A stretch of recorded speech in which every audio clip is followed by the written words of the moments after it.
Hello friends, welcome back to my channel. How are you doing all? I hope you are doing well, staying healthy, enjoying life, and must be planning to improve your life. Here we are to do so. Here daily we read a chapter of a novel to develop reading habit, to improve our English, including reading, writing, speaking, vocabulary at the same time enhancing our knowledge. As we know, reading is the best practice to develop all these things, which help us in many ways. And reading could be one of the good hobby to make a change in ourselves. We have heard from many prominent personalities that books change their life, add values, widen their knowledge, and we can learn and live other life while reading a book and get all those experience and learn from their mistakes. So why to commit same mistake if we can learn from them and improve our life? So join me in this journey to become best version of ourselves. Before starting, I would love to hear your thought in comment section. Remember to like, share with your friends, and don't forget to subscribe my channel for daily updates. Today we are going to read part 15 of this novel, that is Your Dreams Are Mine Now, which is written by Ravinder Singh. So let's read and see what is there for us and what we can learn 15. from this. You haven't gone back? Arjun asked as soon as he came near her. Rupali shook her head. No, she said and smiled. Unexpectedly bumping into Arjun had made her feel a bit happy and relieved. Why so?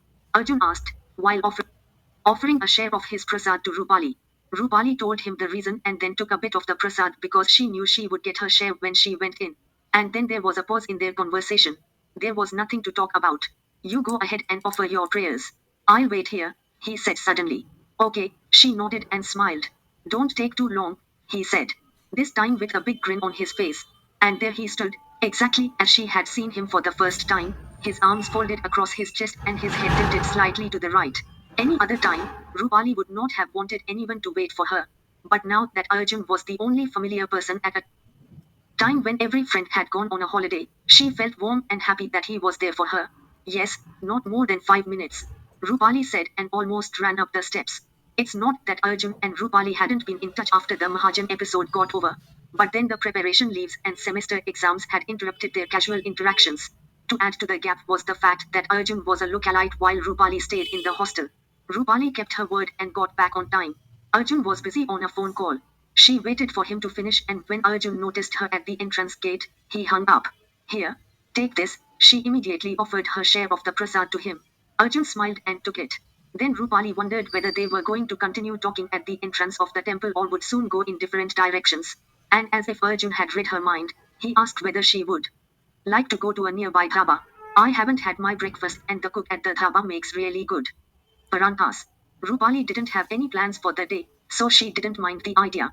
But she would already had her breakfast and said so. I have had my breakfast, she said, making a sorry face. Then have a cup of tea. This guy makes very good ginger tea, too. Arjun said immediately. She looked up to his face and nodded. You love tea, don't you? He asked as they walked towards the dhaba on a street full of pedestrians and hawkers. Yes, how did you know? She asked, surprised. Adding to the chaos around them were the shouts of the roadside vendors who were offering low-cost items at equally low prices and the noisy customers who still wanted more discounts. Just like that, he said with a noisy twinkle in his eyes.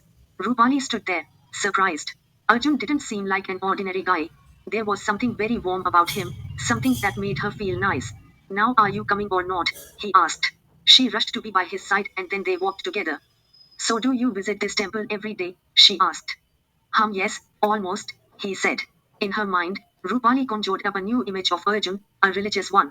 A gush of hot white steam rising up from the hotbed of a big iron tawa welcomed Rupali to the dhaba. Inside were a dozen plastic tables with chairs on each side. There were a lot of people inside and it appeared to Rupali that everyone was having paranthas. The warm air carried an aroma of freshly made paranthas good enough to tickle anyone's appetite. Even on a mildly cold morning, the warm air felt nice. Arjun was greeted by someone at the cash counter. He stopped by for a little chat. Rupali realized that he must have been a frequent customer. By the time Arjun got inside, Rupali had already taken a table. I have ordered for gobi paranthas. Are you sure you don't want any? He asked, pushing his chair back to sit. Yes, Rupali said politely. I'll have some tea in a while, she replied. Okay, your choice. You are missing something really good. So how much time do you spend praying every time you visit the temple? She asked, trying to change the topic. She was curious about how religious a man Arjun was. I don't pray, he said. What do you mean you don't pray? I visit the temple because I love the prasad. He laughed. Rupali looked at his face. He smiled. She blushed. She had been right. He wasn't an ordinary guy, at least not for her. Then, thankfully, the food arrived. Two hot paranthas with a bowl of curd, a thick slice of butter served separately on translucent paper with some bakrenga pickle. Arjun stared at his awesome-looking mouth-watering plate. He then peeled out the slice of butter from the paper and dropped it right at the center of one of the two paranthas. He then sprinkled some black pepper on the curd. In no time, the butter melted and two tiny streams of it ran in two opposite directions. Rupali watched. She was smiling. The flavor-laden whippers were indeed making it all look delicious. She wondered if she should have ordered one too. Delicious, Arjun said with his eyes closed. His complete focus was on relishing the taste. As he took his first bite, Rupali enjoyed watching him. You must have this, Arjun said the next time he looked at Rupali while trying to dip his next bite in the bowl of curd. I would have loved to, but I have already had my breakfast. But next time for sure. Then she asked again, so you visit the temple only for its prasad? Arjun nodded, unable to open his mouth which was stuffed with a big bite. Rupali looked amused. Do you know where one can find the best prasad in the entire Delhi? I never ranked temples based on how delicious the prasad served there is. Rupali answered. She wondered what sort of a daily temple-going man Arjun actually was. Arjun licked the tips of his greasy buttery fingers. Rupali stared. Desi food. Desi style. Well, I just can't help it. This whole thing is so addictively delicious, he said. Rupali laughed. Addictive. She could clearly see Arjun's madness about paranthas, so the adjective suited him. As a matter of fact, she sort of liked that childlike happiness in Arjun's nature. She tried to relate this to the Arjun who had helped her fight against Mahajan. Bangla Sahib Gurudwara, Arjun said abruptly, breaking her thoughts. Sorry. What? The place where you get the best prasad in Delhi, Bangla Sahib Gurudwara, he repeated self-absorbedly.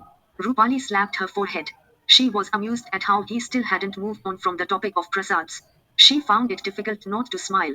So you go to all religious places? I mean you believe in all religions? She asked curiously. But Arjun had just stuffed yet another bite into his mouth. Bite by bite both the paranthas had vanished from Arjun's plate. What was left on his butter-coated plate were bits of cauliflower, onions and coriander. They were next on his radar. He stuck his finger on them and licked them off too. Rupali made a face. We shouldn't waste food, he said mischievously, looking completely satisfied and slumping back in his chair. Shall I order tea for you now? He asked. Yes. Great. Arjun said shouted, Bhaiya do chai chahiye aur saath mein ek aur parantha. Two teas and one parantha, please. One more. You are still hungry. This time Rupali was not so surprised. By now she had a fair idea of what a foodie Arjun was. A man who ranks temples as per the taste of their prasads. See, unlike a potato or, for that matter, cheese, cauliflower is a seasonal vegetable.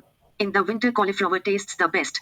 So, since winters will only last for 2 or 3 months, it makes sense to eat as many as possible during this time, Arjun rationalized with his own crazy logic.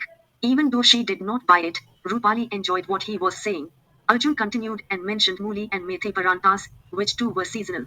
Rupali was quite enlightened with Arjun's expertise on the subject matter that went as deep as mentioning the niche ingredients that one could include in the mixture of various paranthas. Dry pomegranate seeds in aloo paranthas and the slight inclusion of freshly grated ginger in gobi paranthas could take the taste to a different level. She was impressed. The breakfast back at her place in Bihar was never so rich and calorie-loaded. Not only had she enjoyed watching a man's addiction to paranthas, she had also found out that he had a fine knowledge of the recipes too. A boy arrived with 2 glasses of steaming tea and another plate of food with some more butter, curd and pickle. Arjun carefully tore it into 2 halves to let the steam out. Wow, this tea is actually nice, Rupali said at the first sip of her tea. See, I told you, this dhaba is really good. You must try eating this as well, he said happily and shouted to repeat his order for tea, even before Rupali could say no. Someone at the counter further shouted out to someone else to fulfill the order. It looked as if it was meant for a barely visible man hidden behind the steam in the makeshift kitchen.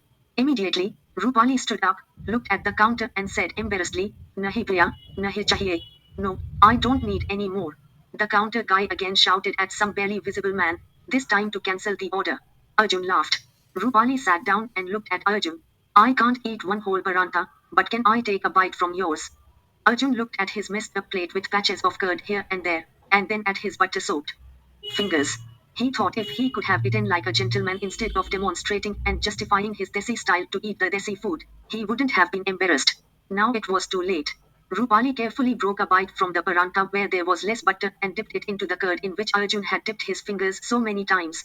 And even though Arjun was embarrassed to let Rupali eat from his cluttered plate, he loved watching her eat like a lady. He was suddenly very conscious of her presence.